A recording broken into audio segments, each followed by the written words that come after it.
छोड़ाए हम वो गलियां, हम तो छोड़ आए, हम तो यहाँ आ गए, ये ना उधर के हैं ना इधर के हैं, बीच में हैं, बस ठीक है चल रहा है। और देखते हैं दिल खून के आंसू रोता है, क्योंकि अवाम जो है ना, पंजाब की भी अवाम वो बड़ी मजलूम है। मैंने काम किया है पंजाब में, ट्रेड यूनियन में काम किया है, डेली वेजर्स की ऑर्गेनाइजेशंस में काम किया है, वुमेन ऑर्गेनाइजेशंस को मैंने काम करते हुए देखा है। और मैंने देखा है कि वहाँ पे जो सरकारी मुलाजम तबका है वो बेचारा पिसा हुआ है और लोग पिसे हुए हैं। तो मेरी हमदर्दियां उनके साथ है, लेकिन मेरी हमदर्दी पाकिस्तानी फौजी, पंजाब के जो फौजी जर्नैल हैं या जो फौजी जाके बेगुनाह लोगों को मार रहे हैं, उनके साथ मेरी कोई हमदर्दी नहीं है। लेकिन अब वक्त आ गया कि पंजाब के लोग भी जो है वो सोचना शुरू करें कि भाई इसको फाइनल करो, खत्म करो, मुकाओ काम। ये साहब है अमजद आयुब मिर्ज़ा। ये कश्मीर मूल के लेखक हैं, पत्रकार हैं और राजनीतिक खास तौर पर पकड़ रखते हैं। ये पीओके में बहुत सारे प्रोटेस्ट में शामिल रहते हैं और लगातार पीओके की जो लोगों की आवाज़ उठाते हैं। इस वीडियो में ये बताने वाले हैं कि किस तरह से पाकिस्तानी फ़ौज पीओके में रह रहे लोगों के ऊपर जुल्म करती है, चाहे वो पीओके हो, चाहे वो बलूचिस्तान हो, इन सब जगह पर पाकिस्तानी आर्मी किस तरह से जुल्म करती है लोगों के ऊपर। और उसके बाद जब पाकिस्तानी पत्रकार ये पूछते हैं कि भाई भारत और पाकिस्तान के जो रिश्ते हैं वो कब सुधरेंगे, तो इन्होंने बहुत अच्छा जवाब दिया। सुनिए जरा। कब अकल पकड़ेंगे, हम कब सही होंगे कि हम भी भारत के साथ अपने टर्म्स ठीक करें। ठीक है, पहले जो कुछ हुआ मैं मानती हूँ, बहुत सी गलतियां हुई है पाकिस्तान से, लेकिन आगे बढ़कर अब कुछ तो ठीक होना चाहिए। आगे 100 साल और इसी तरीके से हम लड़ते रहेंगे। देखिए बात यह है कि मैं तो इस बात से एग्री नहीं करता कि पाकिस्तान के लोगों के पास अकल नहीं है। मैं समझता हूँ अकल उनके पास है बिल्कुल, और बहुत ज्यादा, कुछ ज्यादा ही अकल है। और लेकिन आपको पाकिस्तान को समझना पड़ेगा ना, पाकिस्तान के क्याम का मकसद एक अंग्रेजों की, वेस्ट की क्लैंटाइल स्टेट, एक सैटेलाइट स्टेट था। वो मकसद वो पूरा कर रहे हैं। और इस मकसद के दौरान चूंकि पाकिस्तान के अंदर पॉलिटिकल प्रोसेस कमजोर रहा, क्योंकि यहाँ का जो सरमायादार था उसके पास उस किस्म का वाफर पैसा नहीं था जिससे वो यहाँ पे कोई नेशनल डेमोक्रेटिक रेवोल्यूशनरी मूवमेंट चला के अब हावी होता, पार्लियामेंट को हावी करता रियासत पे। लिहाजा वो साइड डोर से आहिस्ता आहिस्ता करते करते आर्मी आ गई अंदर, और आर्मी ने अपने बिजनेसेस भी इस्टेब्लिश कर लिए, सारा कुछ इस्टेब्लिश कर लिया। और अब पाकिस्तान चलता है फौज के जर्नैलों की मुनाफाखोरी को सामने रख के। कहां से हमें पैसा मिलेगा, कहां से नहीं मिलेगा, उनको इस बात से कोई लेना देना नहीं है कि भारत के साथ ट्रेड होगी तो सर इनको तो समझ नहीं आ लोग, रही कि भारत से टर्म्स अच्छे करेंगे तब भी पैसा आएगा क्या? ये वाला पैसा इनको उनको समझ तो में पैसा नहीं आ मिल रहा। रहा है, उनको क्या टेंशन है, उनको तो मिल रहा है पैसा, वो तो कमा रहे हैं, उनकी फैक्ट्रियां चल रही हैं, कारखाने चल रहे हैं, वो तो फौज तो पैसा कमा रही है, डिफेंस के बजट में से पैसा कमा रही है, हर तरफ से पैसा कमा रही है। उनको इस बात से कोई लेना देना नहीं है कि आरजू काजमी ने आज खाना खाया है या नहीं खाया है, आरजू काजमी ने आज बिजली का बिल दिया है या नहीं दिया, आरजू आज ही काजमी बिल दिया है सर, क्यों की रुला रहे? गाड़ी में आज ही बिल पेट्रोल है या नहीं है जी। क्यों आज रुला ही रहे? आज ही बिल दिया, 30,000 का आज बिल ही भरा बिल है आज दिया, ही। देख लो फिर। तो उनको इससे कोई लेना देना नहीं है, कोई लेना देना। हाँ, शहबाज शरीफ या इमरान खान या बिलावल भुट्टो या कोई भी पॉलिटिशियन जो है उसको सरोकार हो सकता है, मैं मान लेता हूं कि उनको फिक्र है कि भाई जनता भूखी है। लेकिन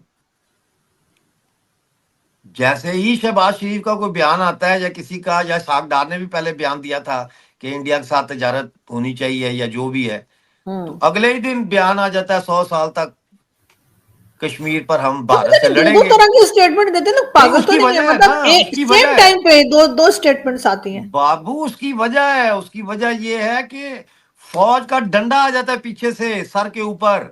वो कहते हैं ये बयान तुमने दिया, तुम्हारी ऐसी की, तो कहते हैं माई बाप गलती होगी, गलती होगी, गलती होगी, अगले दिन तो दूसरा बयान आ जाता है। ये चीज है। यही तो दो दो स्टेटमेंट्स इस वक्त भी चल रही है। यानी बिलावल भुट्टो कह रहे हैं कि अमेरिका कोई रोल प्ले कर सकता है भारत के साथ टर्म्स ठीक करने में ट्रेड के लिए। दूसरी तरफ इसाकडार कह रहे हैं कि भाई यूनाइटेड नेशन से कि ये तो कश्मीर पे आजाद कश्मीर या पीओके के ऊपर कब्जा करने की बात कर रहे हैं, इनको देखा जाए। साथ ही उन्होंने कहा कि ये तो मुसलमानों पर जुल्म कर रहे हो। पता नहीं, बिल्कुल दो बिल्कुल अलग अलग डायरेक्शन की जो स्टेटमेंट्स हैं वो दोनों पॉलिटिशियंस की तरफ से एक ही दिन आ रही है। ऐसा नहीं कि अलग अलग बोली इन्होंने, एक ही टाइम पे ये सब कुछ चल रहा है। ये दूसरों को कंफ्यूज करते हैं। और सर यही चीज इन्होंने अफगानिस्तान में की थी कि अफगानिस्तान में भी ये दो तरह का गेम खेल रहे थे, और आज हम उसका रिजल्ट जो है वो हमारे सामने है कि किस तरह से वहां पर टीटीपी के हमले चल रहे हैं।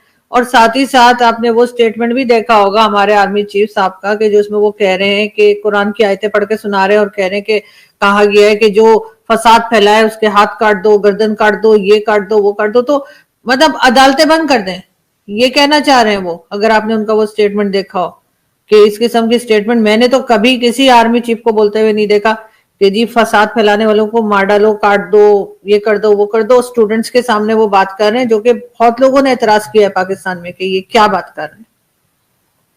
बस क्या है, जहादी ज़हनियत है इन लोगों की। जहादी ज़हनियत भी नहीं है। देखिए जहाद भी जो है इस्लाम में, जहाँ तक मैंने देखा है या लोगों से, अच्छे लोगों से सुना है, वो यही कहते हैं कि जी जहाद का हुक्म है गुर्बत के खिलाफ, जहालत के खिलाफ, समाजी नाइंसाफी के खिलाफ। हाँ जहाद का ये नहीं है कि आप दुश्मन के ऊपर चढ़ दौड़े और हाँ काफिरों को कत्ल करना शुरू कर दें। बहरहाल आई डोंट नो ये कौन सा नैरेटिव लेके चल रहे हैं, लेकिन आप बहुत सीनियर जर्नलिस्ट हैं और मैं आपको उस वक्त से जानता हूं जब आप, मतलब है कि इतनी सीनियर जर्नलिस्ट नहीं थी। जब आपने शुरू किया तो आपसे ज्यादा कौन इन चीजों को समझ सकता है। बल्कि मुझे आपसे ये सवाल करने चाहिए जो आप मुझसे कर रही हैं, क्योंकि आप वहां रहती हैं, कि ये क्या हो रहा है वहां पे, ये क्यों नहीं समझ रहे, क्यों नहीं सुधर रहे। हम तो आ गए वहां से, हम तो छोड़ाए हम वो गलियां, हम तो छोड़ आए, हम तो यहाँ आ गए। ये ना उधर के हैं ना इधर के हैं, बीच में हैं, बस ठीक है चल रहा है। और देखते हैं दिल खून के आंसू रोता है, क्योंकि अवाम जो है ना, पंजाब की भी अवाम वो बड़ी मजलूम है। मैंने काम किया है पंजाब में, ट्रेड यूनियन में काम किया है, डेली वेजर्स की ऑर्गेनाइजेशंस में काम किया है, वुमेन ऑर्गेनाइजेशंस को मैंने काम करते हुए देखा है। और मैंने देखा है कि वहाँ पे जो सरकारी मुलाजम तबका है वो बेचारा पिसा हुआ है और लोग पिसे हुए हैं। तो मेरी हमदर्दियां उनके साथ है, लेकिन मेरी हमदर्दी पाकिस्तानी फौजी, पंजाब के जो फौजी जर्नैल हैं या जो फौजी जाके बेगुनाह लोगों को मार रहे हैं, उनके साथ मेरी कोई हमदर्दी नहीं है। लेकिन अब वक्त आ गया कि पंजाब के लोग भी जो है वो सोचना शुरू करें कि भाई इसको फाइनल करो, खत्म करो, मुकाओ काम, यू नो। बिल्कुल ऐसा ही होना चाहिए, लेकिन पता नहीं कब इनको अकल आएगी सर, देखते हैं। बहरहाल बहुत शुक्रिया कि आपने आज ज्वाइन किया। दोस्तों ये बात तो हकीकत है कि पाकिस्तान और भारत के जो रिश्ते हैं वो जब तक सुधर नहीं सकते हैं जब तक पाकिस्तान आतंकवाद को पूरी तरह से अपनी धरती पर होने से बंद नहीं कर देता। लेकिन ये चीज़ कभी पॉसिबल है नहीं, तो जब तक ये नहीं होगा जब तक फिर आगे कोई बातचीत नहीं होगी। मोदी साहब ने ये चीज़ बहुत अच्छी कर रखी है कि पाकिस्तान के साथ कोई ताल्लुकात नहीं रखे हैं। जाहिर सी बात है, पहले आप आतंकवाद को बंद करो, उसके बाद कोई बातचीत होगी, उसके बाद ट्रेड शुरू होएगा। लेकिन पाकिस्तान इसे अपनी शान के खिलाफ समझते हैं कि प्रधानमंत्री मोदी जी बोले और हम वो मान जाएं, ऐसा कैसे हो सकता है। भाई नहीं मान सकते मत मानो यार, तुम्हारी हालत देख लो कैसी हो रखी है। तो चाहे 100 साल बीते, चाहे 200 साल बीते, चाहे 300 साल बीते, ये ऐसे ही चलता रहेगा।